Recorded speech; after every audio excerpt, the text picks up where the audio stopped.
Andrew Boswell, winner of this match, elimination rounds. That's where they're going. Loser not out of it yet, though. But the winner, we will see later this evening, as round number 14 to 15 is underway. Hunter Nance will begin with a Sandstep Citadel. Boswell will draw. Copy of Rakshas's Death Dealer. He'll play a Windswept Heath and pass the turn back over to Nance. Nance will take a draw step here. We'll see if it's something to play on turn number 2. And he does, though it's a one-mana spell, is a Thought Seize. So Boswell's Hand of Siege Rhino, along with 2 copies of Rakshas's Death Dealer, Valor's Stance, and Fleece Main Lion. And last but certainly not least, the second land in Mana Confluence. Not a bad hand here for Boswell. Can't really disrupt the curve very much because he has a 2-drop either way. And taking the removal spell leaves him with Siege Rhino, and taking the Siege Rhino leaves him with 2 very efficient creatures backed up by a removal spell. Man's going to record the contents of the hand here. And then we'll decide exactly what he wants to take with him with this Thoughtseize. But now he knows what he's up against if he didn't before. And it is Boswell playing Obs on aggro. Very clear now.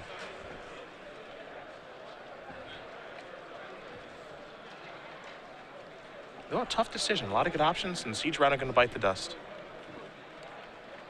Boswell going to draw a card.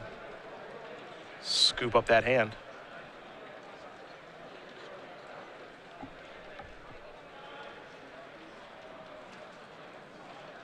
We'll see what the second land's going to be, as his draw was a Plains for the turn. Boswell going to go with the Plains, sacrifice the Windswept Heath. You have to imagine for a forest to deploy a Fleece Main Lion. Looks like it. I would imagine that Boswell would like to find a non-mana confluence source of black mana before he tries to do too much with the Death Dealers. Though he may not know that Hunter is on an aggressive build of the deck. Yep. So far, Hunter's opening has all the looks of a mid-range deck, possibly even a 4-color deck. There is Fleece Main Lion. So that'll get the party started here for Boswell. Nance will draw.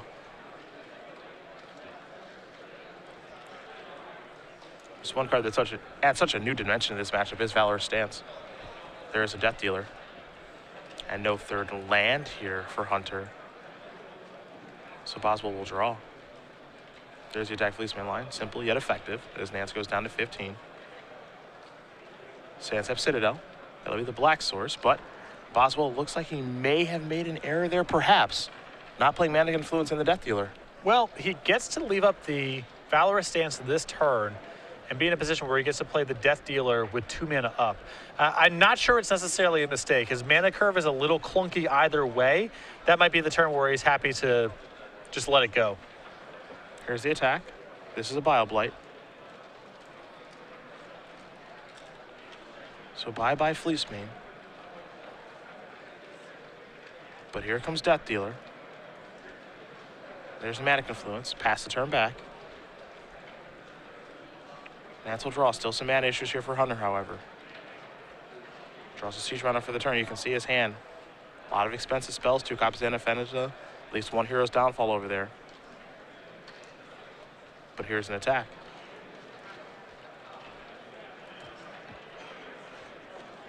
A little game of chicken here, perhaps. Well, if he blocks, then Hunter may pump, and then Valorous Stance is incredible. But if he blocks and Hunter says, that's okay, then Boswell just has to trade, which is not what he's looking to do. Yeah. So now just a copy of Rakshas's Death Dealer and a passing the turn there from Nance. And Soldier of the Pantheon here pegged up for Boswell. A great draw. Yeah. Gotta like that one a lot. He'll send it with the Death Dealer now. No good blocks here from Nance, of course. So 2 damage will come across. Boswell will take the lead in the life total race. Now he's got another Death Dealer. And now he's got the big one in Soldier of the Pantheon. Protection from multicolored. Huge right now. Demands a removal spell, and a removal spell here is Hunter's entire turn and leaves the Death Dealers untouched.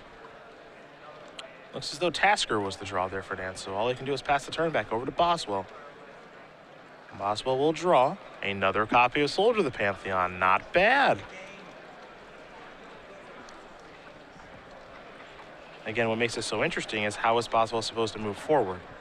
Yeah, there's a big risk of Bile Blight here, but there's also a risk of waiting too long with a Soldier of Pantheon in your hand that doesn't age especially well. Boswell ready to move to combat. And he will attack here with everybody. getting aggressive, putting the onus on his opponent. I like it. I like it too. I mean, whatever damage Boswell can get in at this point is incredibly valuable.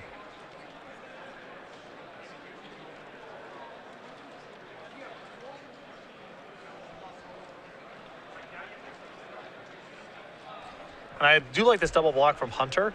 Because he has a second Death Dealer in play already and he's stalling on lands, the second Death Dealer is not worth very much. He can't really afford to just leave up mana for the entire game messing around with his Death Dealers. So whatever trade he can make here is very good.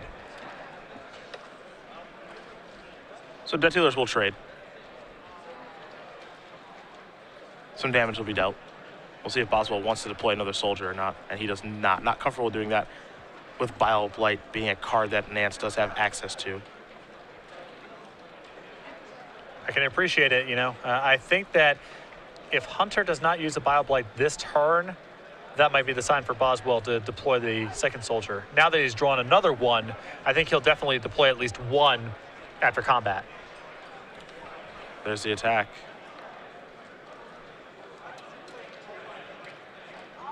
Damage will be dealt. Now Boswell can deploy some number of soldiers to the Pantheons. Maybe one, maybe two. Just one is what he's happy with. Nance will draw. If he was willing to cast only the one last turn, then I think he should probably cast just the... If he was not willing to cast one last turn, I think he should cast only one. Sure. Back to Boswell we go. As Nance is still having those mana issues, 15-9 in Boswell's favor.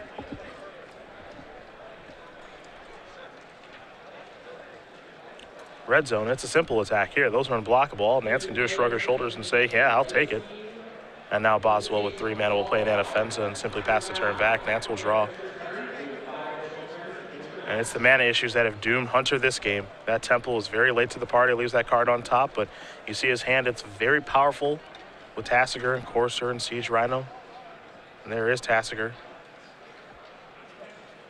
But I don't think it's going to be powerful enough, as Boswell will untap and draw. You know, Valorous Stance at the ready.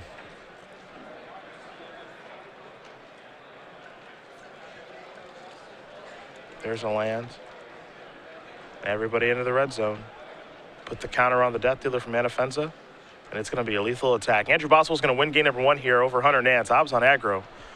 Up a game here for Boswell. His take a little lower to the ground. Hunter's a little bit bigger. Oftentimes in aggressive mirrors, as you mentioned, being a little bit bigger and more robust normally gets the job done. We've seen that over the years, especially in Zoo mirrors, for example. But the mana issues causing the problem. Exactly. It's not better to be a little bit bigger when you're stuck on 2 lands for the entirety of the game. That is for sure. We'll take a look at the sideboards here, and we will start with Hunter Nance, which you have in front of you. What options does he have? 3 copies of Glare of Heresy, a Liliana Vess, an Elspeth Sun's Champion, Anissa Whirlwigger, a Thoughtseize, a Bat-to-Major, a 4th copy of Bile Blight, 4 Drowning Sorrows, a Sorin Solemn Visitor, and a Murderous Cut. I like bringing in the 3 copies of Glare of Heresy, the Murderous Cut, the Elspeth Sun's Champion, the Bile Blight, and the Sorin. Some Planeswalkers, better blockers, good removal spells, that sort of stuff. On the other side of things here for Boswell, 2 Hunt the Hunters, 2 Glare of Heresy, 3 Drown in Sorrow, an Utter End, a Murderous Cut, 4 Thoughtseizes, and 2 copies of Nissa Worldwaker. What do you feel about Hunt the Hunter and Glare of Heresy here? I'm a fan. I think I'm a fan of both. I think they're going to come up often enough here that it's worth bringing them in. I think that the 1 copy of Utter End and the 1 copy of Murderous Cut's pretty good here as well. I don't think this is a Thoughtseize matchup. I think Boswell basically wants to play to the board, wants to kill stuff as it comes up. But Hunter's deck is probably redundant and interchangeable enough that there's not a lot to be gained by attacking his hand. The addition of Soldier of the Pantheon, a pretty nice one to Boswell's deck. Definitely was great that game. I mean, Hunter's got some draws here where Soldier of the Pantheon's going to look really bad. He has Courser Crewfix in his deck, for example, Tasigur, a couple cards that line up very nicely against it. But that game, he was just on gold creatures, and Soldier of the Pantheon was very, very good.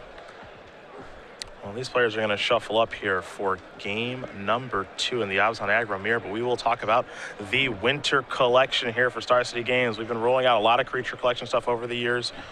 We did it with the squirrels last year. We're mixing it up a little here with 4 pretty cool creatures. Yeah, the Mammoth, the very excited Fox, the somewhat forlorn-looking Rat, and the Eternal Witness.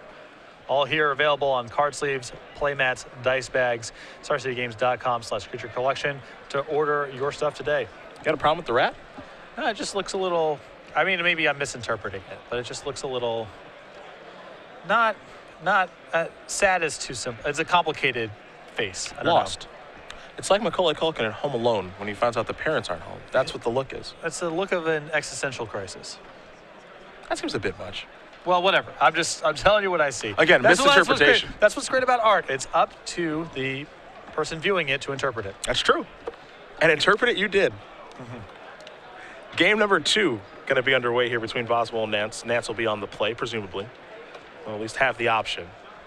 And if he's able to find some lands and spells, a little bit of difficulty finding that combination in game number 1, you have to like where he's positioned here. Just a little bit bigger than Boswell. Is able to make a card like Warden of the First Tree not terribly relevant and can go over the top of what Boswell's trying to do. Exactly. I think that if Andrew finds his land drops, it doesn't fall too far behind early on in the game.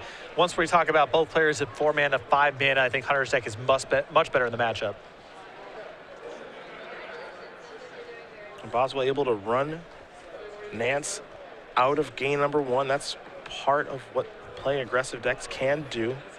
Definitely a big advantage there. And you just have to wonder over the course of this tournament, how much has Andrew gotten from lands that come into play tapped, points of damage off of fetch lands, colored mana issues, people's removal not starting early on in the game. I'm sure, you know, the deck's got powerful cards in it, but I'm sure a lot of that 11-2 record has to go with those sort of factors from the other side of the table. Oh, absolutely. Wouldn't surprise me one bit. Nance going to keep his opening hand, as will Boswell. Nance will start yet again with a Sandsep Citadel. Boswell going to draw a card. He's got a Citadel of his own. Nance with a Temple. We'll take a look at his top card. It'll become the bottom one as we head back Boswell's way. Boswell with a Warden of the First Tree as his draw step. And here's a Fleecemane Lion. So first to the board yet again here is Boswell. Wingmate rock the draw. I think Warden of the First Tree does have some potential in this matchup to be, much like Fleecemane Lion is a low percentage of the time, just a random place in the curve where the top end of its activated power does come up. Yeah. No, I mean, you're just happy to have a creature that's kind of good early and good late. Yeah. But if there's a matchup where Warden of the First Tree has the potential to go all the way to the top, I think it might be this one. And a Fenza here for Nance. Boswell taking a long look at his hand. Would love to get that 4/4 off of the table if possible. Has an Abzan Charm to do so if he'd like, but this is where things get interesting, is how are you supposed to use your resources? Build to his board? Or am I supposed to take my entire turn and Abzan Charm that thing off of the table? Perhaps I'm supposed to save it for a Siege Rhino. Yeah, I mean, it is his whole turn. He can kind of split the difference by attacking with Fleecemane Lion. If Hunter blocks, then he can use the charm to pump the Fleecemane Lion, which is better than just using the Abzan Charm straight up on Fenza. If Hunter elects not to block, well then Boswell can go ahead and just play his creatures post-combat. Well, you saw a block very quickly from Nance, and Abzan Charm is going to take care of that Anafenza, making Fleecemane Lion into a 5/5. Nance will draw. Looks like a copy of Sorin. He does have a copy of Glare of Heresy in hand to be able to take care of the Lion. And that's what he's going to do. Now, one thing that is big in the Abzan aggro mirror is Wingmate Rock. Fantastic card in the mirror match. And in the beatdown, when you're playing against the beatdown deck, if you have any sort of board when you play, it's probably going to be good enough. Yeah. They have to just slog through it or cast multiple removal spells, and that's not very easy to do. Nance will draw his card for the turn. There's a Windswept Teeth. He'll sacrifice that.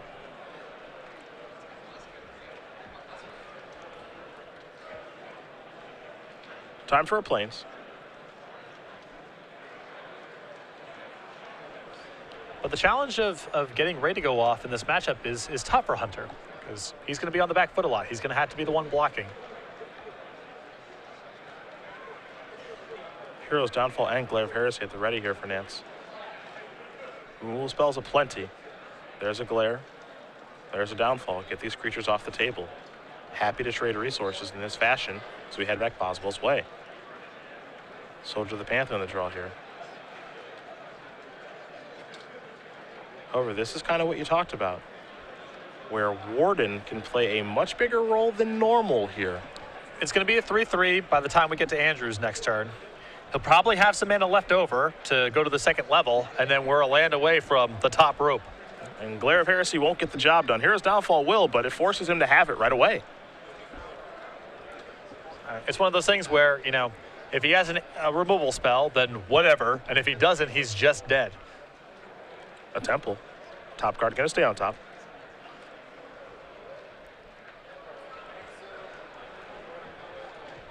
And now Hunter's in a bit of a bind here. He has Sorin in hand, which he can cast and probably just lose it to try to get a token into play to get to Wingmate Rock, but this is a slow plan. And he's going to lose Sorin as a result. And that War of the First Tree is getting close to going all the way up, which can overpower even a rated Wingmate Rock. Yeah, that's the big deal. Sorin will tick down, so we'll have a Vampire token out here in just a moment. But in the meantime, Boswell is going to level up that Warden of the First Tree. It's a 3-3 now. Boswell will draw. Soldier of the Pantheon looks to be what he's found.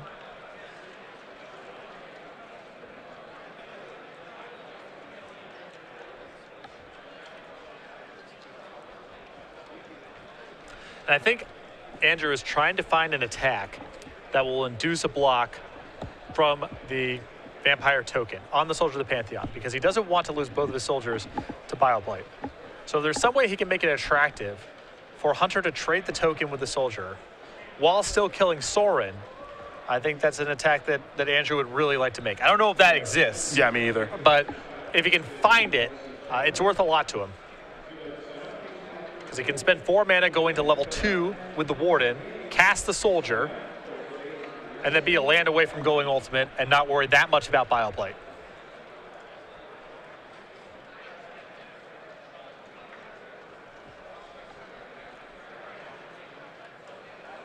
Well, Sorin's going to bite the dust.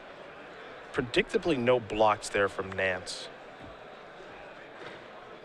Needs that Vampire token in the worst way. Boswell's just going to pass the turn back. Nance will draw. Time to attack. 2 damage is going to come across, and that means a rated Wingmate Rock is probably on its way. Yes, it is. Not 1, but 2 flyers. And this will be tough here for Boswell. Though you know what can beat this thing. Well, it's a Warden. A Warden can get the job done. Now, there's Tasker. Now this game's getting real interesting. Yeah. Because those are 2 really, really big plays in 1 turn. And this, again, shows the power of Tasker delving 5 cards away. That's huge. That's absolutely huge. Yeah, I mean, I thought it was going to be Murderous Cut there for a second, which would be really, really tough on Boswell. This is not good, but this is still an opportunity for Warden to flex his muscles. I mean, it's basically been 3-3 for 3 mana spread across 2 turns so far this tournament. I don't think we've seen it at level 2 before, and we might be going all the way up. Well, it takes 1 land. You see the 2 will represent level 2 here. Now it's a 3-3. Human Spirit Warrior with Trample and Lifelink, but it wants to become a little bit bigger than that. Boswell will draw.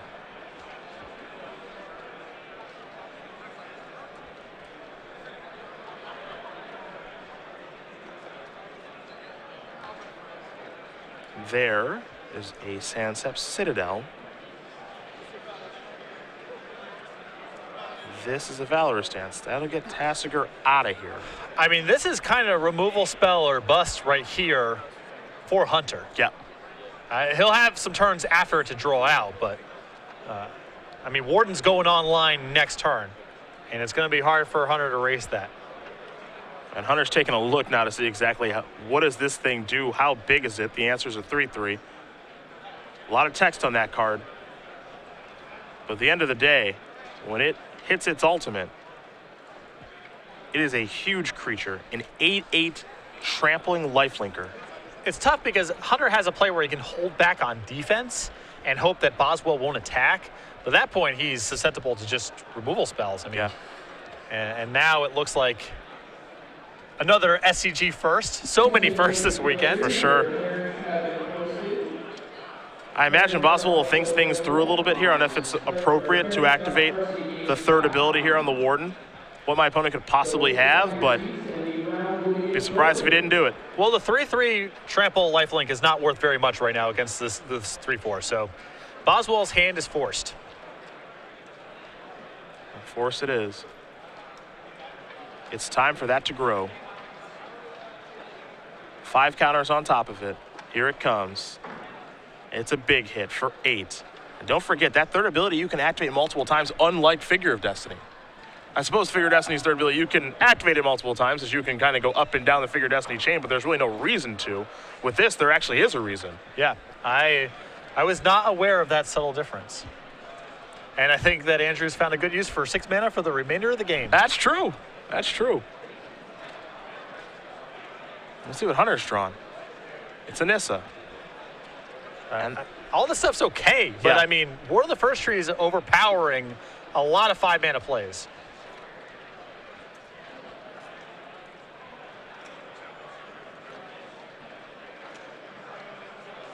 So that'll become a 4/4. Well, that Llanowar waste.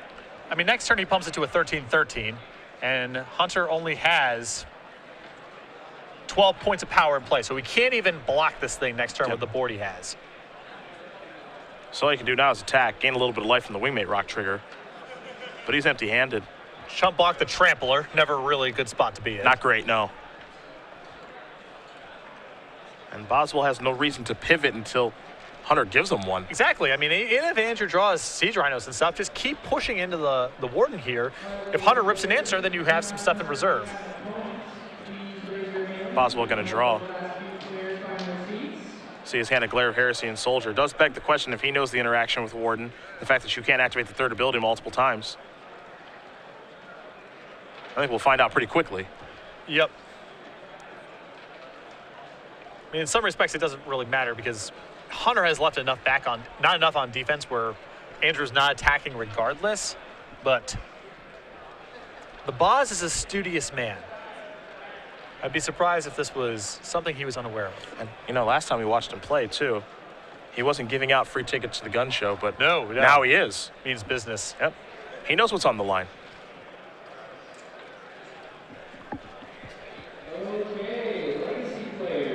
Well, you know, you give him the first one for free, and then you start charging. Ah, yeah. That's how you hook them. That's how you hook them. It's like a mall food court. Right. He will activate yet again. Yeah, this is lethal. And I think maybe Hunter's learning this for the first time, that you can do that twice. Now, to be fair, Boswell might be attacking this, so we can get clarification on where the attack is going. But I think the boss is killing him. yeah, I wouldn't be surprised if the boss is going upstairs, yeah. And Hunter's taking a look, and looks like he might be learning exactly how this card works for the first time. And it looks like that is going to get the job done here. Warden of the First Tree.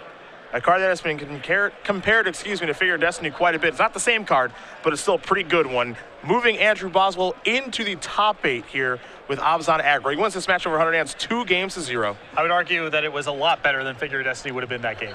In that game, probably. Yeah, probably. I mean, for sure. I think that Hunter easily beats a Figure of Destiny that game. Yeah, the lifelink really playing a huge role there, and the ability to actually activate twice and just say, I'm doing this for the rest of the game until you stop me. Yeah, it was very impressive, especially, you know, post-board, a lot of these people, their #1 sideboard card here is Glare of Heresy. Yeah. Doesn't touch the Warden. Now, of course, there are answers, cards like Abzan Charm and Hero's Downfall. There are options available to get that thing off the table, but they have to have them. Exactly. It's one of those cards where you just have to kind of weigh in the opportunity cost. If they have Bile-Blight or Hero's Downfall, yes, that's not good for you. But those cards line up very well against all of your creatures. So in the worst case scenario, it often just dies like anything else would. And in the best case scenario, it's so much more impactful than, you know, a Death Dealer will be or a Fleeceman Lion will be. Those cards have different merits